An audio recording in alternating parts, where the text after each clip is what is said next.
மகிழ்வான வணக்கம். என்ன பகுதி 5 இஸ்ராயல் மக்களும் ஈழத்தமிழரும்.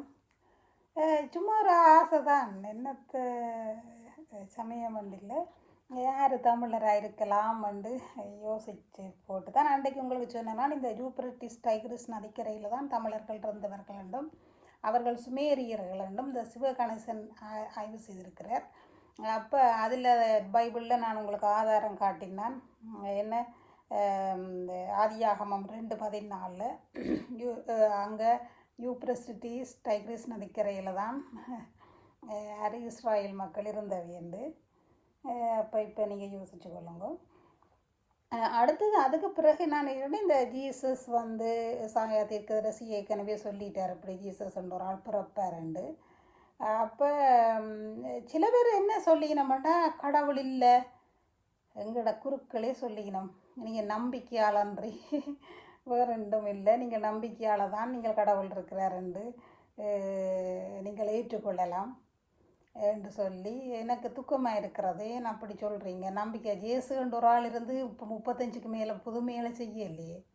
இந்த தோமா, அவரோடு இருந்த தோமா இதை அறிக்கையிட இல்லையே.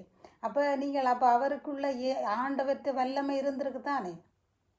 அப்போ என்னட்டு நாங்கள் நம்பிக்கையாலான்னு பார்க்கணும். நேராக இருந்த ஆளை கண்டிருக்கிறோம். நாங்கள் காணையில் தோமா கண்டிருக்கிறோம். தோமாவை நாங்கள் கண்டிருக்கிறோம். 2000 ஆண்டில் வாழ்ந்த இயேசுவையோ புத்தரையோ முப்பாலறிஞரையோ ஔவையார் பாட்டியையோ நாங்களெல்லாம் கண்டிருக்கிறோம். சேரசூழ பாண்டியர்களெல்லாம் ஆக்கள் கண்ட ஆக்கள் எல்லாம் இவையெல்லாம் கண்ணால் கண்ட ஆக்கள். வேறு ஒரு புதுமை செய்கிறோண்டா அவருக்கு ஒரு வெள்ளமை வேணுமே. இப்போ நான் புதுமையை செய்யலுமா?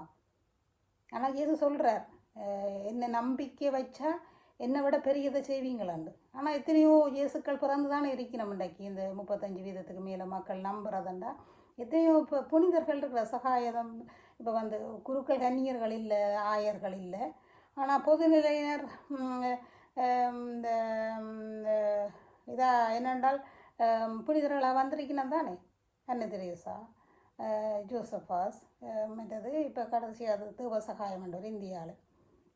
அப்போ நாங்கள் கண்ணால் காணையில் விசுவாசத்தால் தான் கண்டேன்னு சொல்லிடலாது. அது மேலே முற்றிலும் போல நான் நடுக நினைக்கிறேன். நான் குருக்கள் சில நேரம் சொல்லி, என்னடா அப்படி சொல்லி நம்ம இயேசு கொண்டு ஒரு கண்ணால் கண்ட ஒரு ஆளால் இப்படி சொல்கிறீங்களான்னு யோசிக்கிறது. சரி, அது போக வேறு இப்போ எனக்கு ஒரு கவலை என்னென்றால், இந்த இயேசு 50ஆம் ஆண்டிலேயே இங்கே போயிட்டார் இங்கே இந்தியாவுக்கு.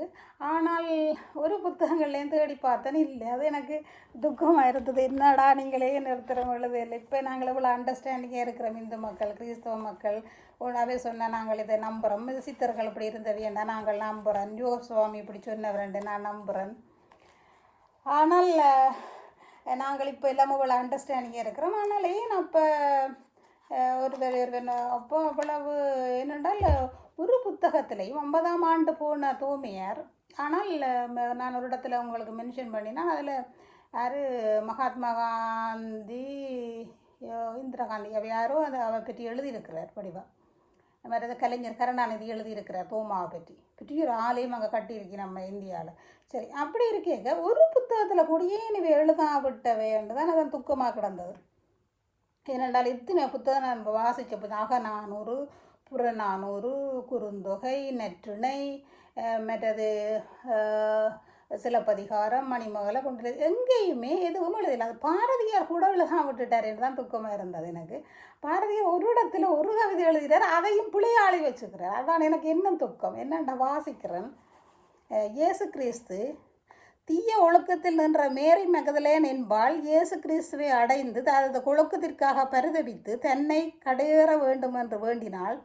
இயேசுவும் அவளுக்கு அருள் புரிந்தார். இயேசு புதைக்கப்பட்ட 3ஆம் நாள் அவள் உடம்புடன் எழுந்து விண்ணேகினதை மேரி மக்தலேனால் கண்ணால் கண்டு பிறருக்கு அறிவித்தாய் கிறிஸ்து புராணம் கூறுகிறது. இக்கதையே இங்கு விளக்கி இருக்கிறது. ஈசன் வந்து சிலுவையில் மாண்டான், எழுந்து உயிர்த்தனை ஒரு 3இல் நேச மாமரி மகதேலா நேரிலே வித்த செய்தியை கண்டால், தேசத்தீர் புட்பொருட்களீர் இவர் வந்து நமக்குட் புகுந்தே நாசமின்றி நம்மை தீங்கு காப்பார்.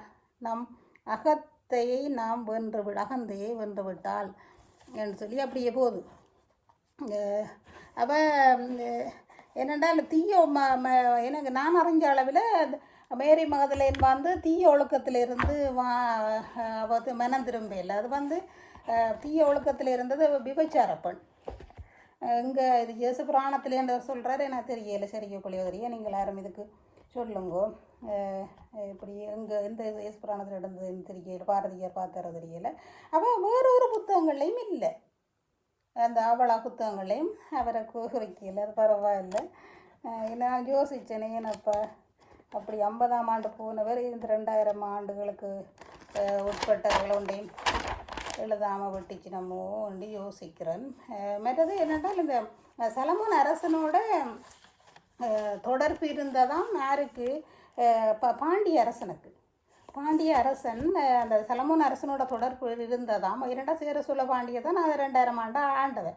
அப்போ பாண்டிய அரசன் அங்கே தொடர்பு இருந்து அந்த பாண்டிய அரசன் இந்த கோயில் கட்டுறது, முறைகள், அதுகள் இப்படி அளவுன்னு சொல்லி அது எல்லாத்தையும் அந்த பாண்டிய அரசன்கிட்ட சலமோன் பெற்று வர சலமோன் அரசன்கிட்ட பாண்டியன் பெற்று வர பாண்டிய அரசர். அப்போ கோயில் முறைகள், அதுகள், குறுக்கள், அந்த இந்துக்கள் அதுகள் எல்லாம் அந்த நேரம் எகிப்தில் அவைகள் அந்த யூதர் பயன்பாடு இந்த அவைகளோட முறைகள் அங்கே எல்லாம் இப்போ இந்த சமயத்தில் அதுகள் இருக்குது. நாங்கள் இருக்கிறதா அது எங்கட தானே அது அவைகளும் இருக்குதுன்றது தான் யோசித்தேன். மற்றது இந்த ஆதியாகமம் 3:16 மகப்பேற்றின் வேதனையை மிகுதியாக்குவேன், அவளோ உன்னை ஆழ்வாள். அப்போ அந்த மகப்பேற்றின் இவ்வளோ கஷ்டப்பட்டு பிள்ளையை பெறுவாங்கள், கஷ்டம் என்ன பிரசவ வேதனை அவள் அப்போவே எப்படி அது தெரிஞ்சது என்று அது இப்போ இருக்குது. மற்றது நெற்றி வியர்வை நிலத்தில் சிந்த உழைத்து உணவை உண்பாய் என்று சொல்லிக்கிறது. நெற்றி வியர்வை நிலத்தில் சிந்த அதெல்லாம் இந்த வார்த்தைகள் எல்லாம் அங்கேயே அப்போவே எழுதியாச்சு. மற்றது தோல் ஆடைகளை அணிந்தார்கள். இவ்வாறு ஒத்திருந்து அவதானிக்கிறது. தோல் ஆடைகளை அணிந்தார்கள். ஏன்னா அந்த நாட்கள் என்ன பட்டிச்சாரியாக கிடந்தது. அப்போ தோலில் செய்த ஆடைகளை அணிந்தார்கள் என்று. மற்றது ஆதியாகமம் 4:2 பின்பு அவள் அவன் சகோதரன் ஆபேல் ஆடு மேய்த்தான், ஆனால் காயின் நிலத்தை பண்படுத்துவன் ஆனான். அப்போ அந்த என்னென்றால் தமிழர்கள் வந்து ஆடு மேய்க்கிறது, நிலத்தை பயிரிடுறது, இதெல்லாம் தமிழர்கள் தான் இல்லை, வேறு நாட்டுக்காரரும் செய்திருப்பினோம். இப்போ வந்து என்னென்னா யூப்ரட்டிஸ் டைக்ரிஸ் நதிக்கரையில் உங்களுக்கு சொன்ன மாதிரி மாயன் சீனர் எல்லாம் இருந்தவை. ஆனால் இப்போ அவைகளோட பைபிளை அவைகளோட வேதாகமத அவைகளோட என்ன நூல் இருக்கோ அதை பார்த்தா தான் எங்களுக்கு தெரியும். ஆனால் நாங்கள் தமிழர் நாங்கள் தமிழர் இந்த நிலம், ஆடு மாடுகள், மந்தைகள் மேய்க்கிறவர்களாகத்தான் இருந்த நாங்கள். அப்போ அவைகள் அப்போ இருந்தவரெண்டா எங்களோட பைபிளில் வேதாகமத்தில் சொல்லுது. ஆனால் ஆதியாகமம் 9:20 நோவா நிலத்தில் பயிரிடராகி திராட்சை தோட்டம் அமைத்தார். திராட்சை தோட்டம் செய்கிறது என்ன. ஆனால் பிற்பட்ட காலத்தில் 2000 ஆண்டு கதை சொல்கிறேன்டால் அந்த ஐவகை நிலங்கள் என்ன, குறிஞ்சி, முல்லை, மருதம், நெய்தல், பாலை, அந்த நிலங்களில் தான் இது. ஒவ்வொரு நிலங்களிலும் ஒவ்வொரு நிலத்தை பயிரிட்டுறது உங்களுக்கு தெரியும். ஒவ்வொரு நிலங்களில் அதை சொன்ன நான் முதல். மற்றது எல்லா விதமான கருவிகள் செய்யும் கொல்லனானான். கோபேர் மரப்பேலையே செய்தான். கொல்லன் என்ற சொல்லாடல், கொல்லர் வேலை, தச்சு வேலை, பேழை செய்தல், இதெல்லாம் அங்கே அவை செய்தவை. அதெல்லாம் நாங்கள் இங்கே தமிழ் செய்கிறோம். இது வந்து அப்போ நாங்கள் அவைகளாக இருக்க முடியாதோ என்று எனக்கு ஒரு யோசனை. தமிழருடைய முதன்மையான தொழிலாக இவை அனைத்தும் இருந்தது. இந்த தொழில்கள் எல்லாம் இருந்தது. மொத்தம் 930 ஆண்டுகள் வாழ்ந்த பின் ஆதாம் இறந்தார். நீண்ட ஆயுட்காலம் ராமாயணத்திலும் இன்றைக்கும் சொல்லப்படுகிறது. அதாவது வந்து நீண்ட 930 ஆண்டுகள் வாழ்ந்த. ஏனெண்டா இமாலயாவில் கூடி இப்போ அதாவது வந்து யோசிச்சு பாருங்க, மலைகளில் சித்தர்கள், யோகிகள், இவைகள் எல்லாமே நீண்ட ஆயுளாம். ராமாயணத்துலேயும் அப்படி தான் சொல்லுது, நீண்ட ஆயுள். இப்பயும் இமாலயாவில் இருக்காம. என்னடா அவைகள் வந்து இந்த மருந்துகள் இல்லை, ஒன்றும் இல்லாமல் தான் அங்கே இருக்கணும்.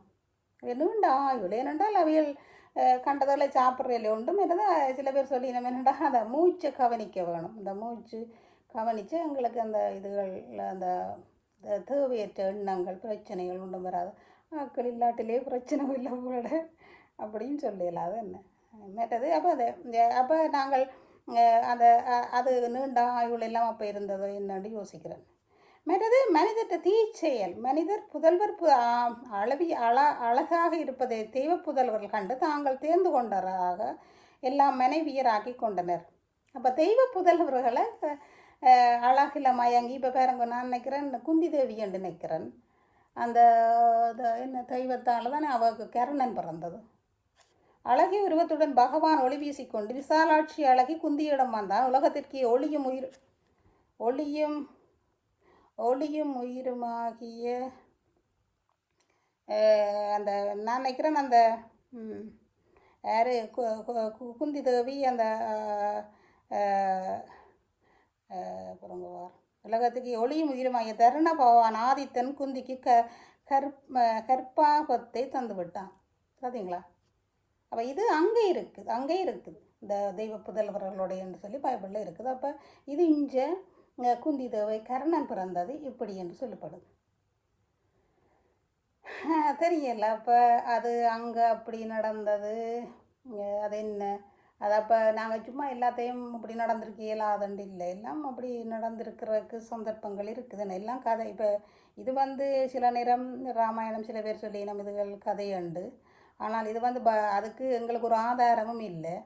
2000 ஆண்டு. ஆனால் இது எத்தனையோ ஆண்டுகளுக்கு முன்னால் எழுதினது தானே, அதுக்கு ஆதாரம் இருக்குது. அப்போ நாங்கள் ஆதாரம் இருக்கிறபடியாக அது கதை இல்லை அப்போண்டு நான் நினைக்கிறேன். இவ்வாறு பார்ப்போம்.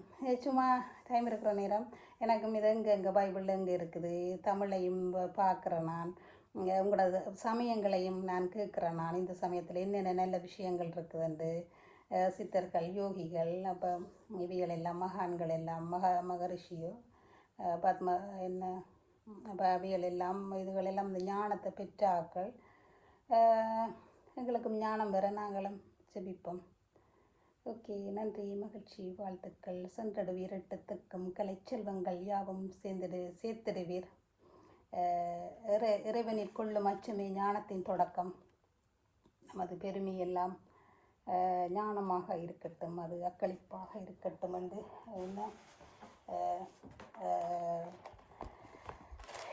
சீராக்கின் ஞானமாகும். ஆண்டவரில் கொள்ளும் அச்சமே மாட்சியும் பெருமையுமாகும். அதுவே மகிழ்ச்சியும் அக்களிப்பின் மணிமுடியுமாகும். ஆண்டவரில் கொள்ளும் அச்சம் உள்ளத்தை இன்புறுத்துகிறது, மகிழ்வையும் அக்களிப்பையும் நீடிய ஆயுளையும் தருகிறது. எல்லோரும் நீடிய ஆயுளோட மகிழ்ச்சியோடு இன்புற்றிருக்க ஞானத்தை பெற ஜெபிப்போம். நன்றி, மகிழ்ச்சி, வாழ்த்துக்கள்.